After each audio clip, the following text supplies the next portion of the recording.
কপাল পোড়া যুবক হঠাৎ করে সুন্দরী একটা রমণী ঘরের মধ্যে আনার পরে আর মায়ের ভাল লাগে না। যুবক ঢাকা থেকে বাড়ির মধ্যে আসার পরে বউ রাতের বেলা কান পড়া দিয়া দিল, তোমার মায়ের সকালে আমার একটা ধমক দেয়, দুপুরে দেয়, রাতের বেলা দেয়, সাবধান, তোমার মা তোমারে ভালোবাসে না, বরং তোমার অন্য ভাইদেরকে বেশি ভালোবাসা দেয়। একটা পর্যায়ে ফজরের নামাজের পরে সন্তানটা মারে মা বলে ডাক দেয় না। কপাল পুরা যুবক, কপালটাকে যদি ভালো রাখতে চাও মায়ের দোয়া নেও। তুমি একদিন মাকে ধমক দিলা, 2 দিন দিলা, 3 দিন দিলা, 4 দিন দিলা, 5 দিন দিলা, তুমি মায়েরে এত পরিমাণে ধমকাও, মায়েরে তুমি মা বলে যে ডাক দেও না রে বাবা। রাতের বেলা তো রাত গভীরে 12টা 1টা বাজে, মায়ের চোখের পানি ফালায়া ফালায়া কান্দে। হঠাৎ করে স্বামী জিজ্ঞাসা করে, স্ত্রী কেন কান্না করো? আমি কান্না করি 3-4 দিন হয়ে গেল আমার ছেলেটা আমারে মা বলে ডাক দেয় না। কয় দিবে দিবে, আমার এত ডাক দেয়, তোমারও মা বইলা ডাক দিব। কয় না গো, 3-4 দিন হয়ে গেল আমার সন্তানটা মা বলে আমারে ডাক দেয় না। মনে রাখবারে বাবা, এই যে 10টি মাস তোমার মা তোমারে গর্ভের মধ্যে নিয়ে নিল, দুনিয়াতে আসার পরে মায়ে যে তোমারে 2টি বছর দুগ্ধ পান করাইলো, আবার মায়ে দুনিয়াতে আসার সময় তোমার আমার জন্য যে বালতি ভরা রক্ত মায়ে ঝরাইলো। কেন ঝরাইলো? তুমি যদি একটু মা বলে যদি মারে আম্মা বইলা একটা ডাক দাও, খোদার কসম করে বলি তোমার টাকা দেওয়া লাগবে না, বাড়ির মালিক মারে বানায়া দেওয়া লাগবে না, মারে কিছু দেওয়া লাগবে না, মারে একটা মা বলে ডাক দিলে এটাই হবে মায়ের জীবনের সবচেয়ে বড় পাওয়া, ঠিক কিনা? ওই মায়ের থেকে দোয়া নিয়ে চলিও, ওই মায়ের দোয়া নিয়ে গেছে যে রে গোলাম, জীবনে কোনোদিন মায়ের মনের মধ্যে আঘাত দিও না রে ভাই। মনে রাখবা জুনায়েদ আল হাবিব বারবার কেন মায়ের বয়ান করে, কেন বাবার বয়ান করে, কেন আব্বা আম্মার বয়ান কেন বারবার করে?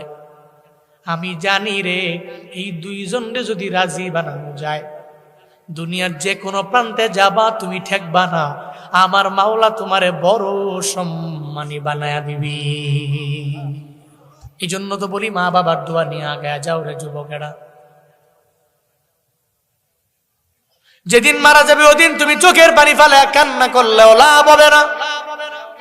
এই যে মুরব্বীরা যারা এখানে আসছেন, যারা বাড়িতে যাওয়ার পরে মায়েরে পায় না, বাবারে পায় না, এদের মতো এতিম কেউ নাই।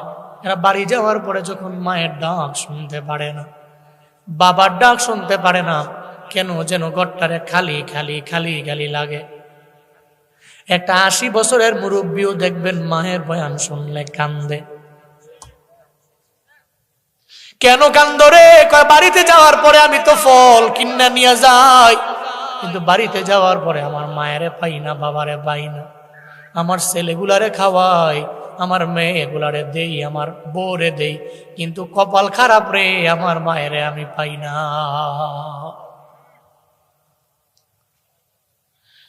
এই জন্য মায়ার নবী জানিয়ে দিয়েছে, মা বাবার খেদমত করিও সন্তানেরা, কারণ আমি নবীও জিন্দেগিতে মা বাবার আদর কেমন বিন্দু মাত্র পরিমাণ আমি পাই নাই। মনে রাখবা যারা এতিম আছো, আমার মা বাবা হারাইছো, আমার নবীর মতো এতিম এই দুনিয়ার মধ্যে আর কেউ নাই রে বাপ।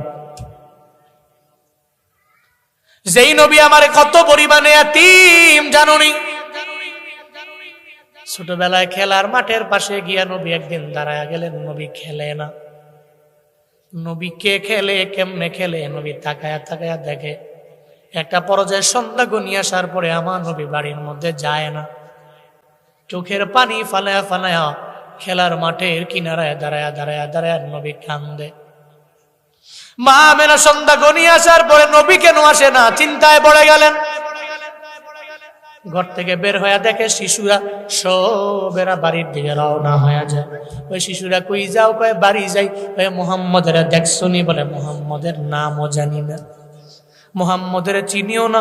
আমার মুহাম্মদের চিনো না, তার নামও জানো না, তবে কাউরে দেখছনি? ভাই দেখছি খেলার মাঠের কিনারার মধ্যে দাঁড়ায়া একটা ছেলে চোখের পানি ফালায়া ফালায়া ফালায়া কান্দে। মা আমেনার বুঝতে বাকি নাই, দৌড়ে চলে গেলেন। যা দেখে আমার মায়া নবী, শিশু নবী চোখের পানি ফালায়া ফালায়া কান্দে। মা আমেনা কয়, মোহাম্মদ রে, ও বাবা, সন্ধ্যা গনি আসার পরে কেন তুমি বাড়ির মধ্যে যাও না রে বাবা? মা আমেনার কাছে আমার মায়ার নবী বলে, মা আমার, আমি ছোট মানুষ, সব ছেলেরা খেলাধুলা করার পরে এদের বাবারা এদের কপালের মধ্যে চুমু দেয়, নাকের মধ্যে চুমু দেয়, কপালের মধ্যে চুমু দেয়, এদের কান্দের মধ্যে লয়ে আয়ার পরে বাড়ির মধ্যে চলে যায়। আমার বাবায় কি আসে না? আমার বাবায় কি আমার প্রতি এত পরিমাণে রাগান্বিত হয়ে গেল বুঝি? আমার বাবায় যদি না আসে, আজকে আমি নবী জীবনেও কোনোদিন বাড়ির মধ্যে যাব না।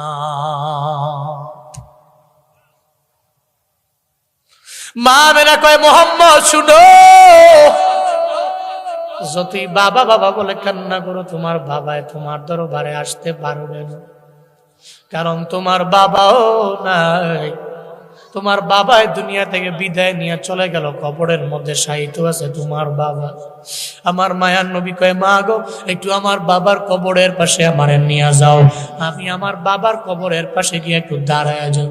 এটা বলার পরে মা আমেনা আব্দুল মুত্তালিব থেকে পারমিশন নিয়ে ঘোড়া নিয়ে যখন রওনা হয়ে গেল, ঘোড়ার মধ্যে উম্মে আয়মান আর মা আমেনা আর মায়ার নবীর তিনজনে যখন রওনা, একটা পর্যায়ে যখন বাবার কবরের পাশে যখন আমার মায়ার নবী চলে গেল, মা আমেনা কয়, মুহাম্মদ রে, তাকায় দেখ ওই জায়গার মধ্যে হলো তোমার বাবার কবর।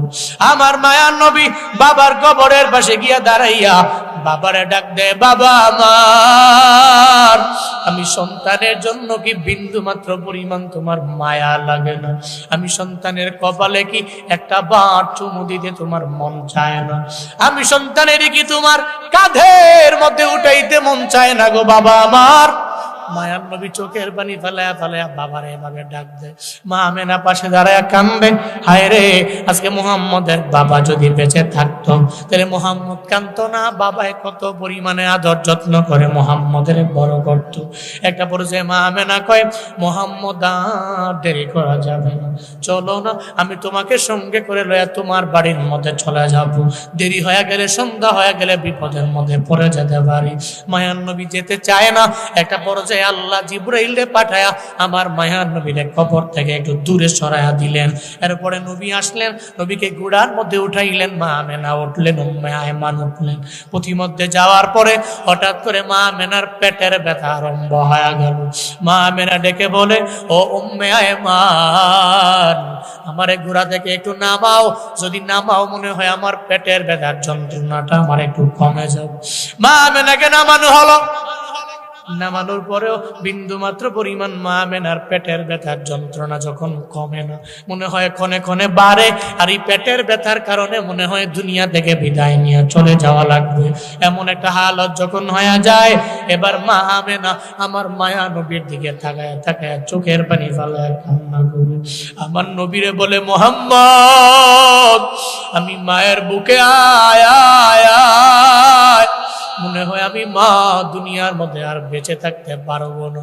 আমি মা মনে হয় বিদায় নিব, আমি মা মনে হয় দুনিয়া থেকে বিদায় নিয়ে চলে যাব।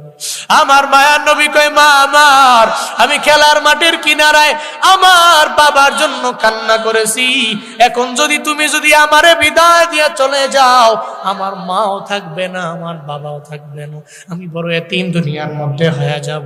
আমার মাও থাকবে না, আমার বাবাও থাকবে না। মা গো, তুমি আমারে বিদায় দিয়া যাও না। মা তুমি কোথায় যাও? একটু তুমি দুনিয়ার মধ্যে বেঁচে থাকলে আমি তোমারে মা বলে ডাকতে পারবো, কিন্তু যতই যাই বলে, এটা তো আমার মাওলা পাকের কুদরত, এটা আমার মাওলা পাকের ইচ্ছা। একটু পরে মা আমেনা যখন দুনিয়া থেকে বিদায় নিয়ে চলে গেল, এবার নবীর মাও নাই, আমার নবীর বাবাও নাই। দুনিয়াতে আমার নবীর মতো এতিম আর কাউরে পাইবা না রে বাবা। এই জন্য মায়ার নবী বলছে, ও উম্মতেরা, জীবনে কোনোদিন বউয়ের কথা শুনে তুমি মায়ের মনের মধ্যে আঘাত দিবা না, কারণ বউ গেলে বউ পাওয়া যায়, কিন্তু মা গেলে মা পাওয়া যায় না, ঠিক কিনা? মায়ার নবী যখন দাওয়াত দেয়, আবু জাহালের মাথা গরম হয়ে গেল, উতবার মাথা গরম হয়ে গেল। এতদিন মুহাম্মদের ভালো লাগে, এখন আর মুহাম্মদের ভালো লাগে না। নবী বয়ান করতে লাগলেন, আবু জাহাল,